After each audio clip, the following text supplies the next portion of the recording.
شوفها لها بوابة، لو ما فتحوا لك البوابة ما تدش. هذه حي الجزيرة صايدة بزاوية دوعن. هذا وادي دوعن. الوادي 35 كيلو داخل بيوت وقرى. هذه هي بوابة القرية. شوفوا باب مزلاج، هذا باب الحصن.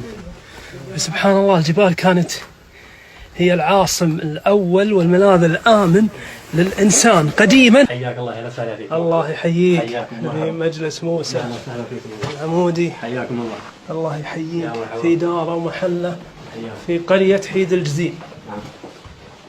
ما شاء الله تبارك الله. هذا عندك الله، تفضل. الله يزيد فضلك يا موسى. حياكم الله. وهذا مجلسه. السلام عليكم. هلا، شكرا. شكرا يا موسى.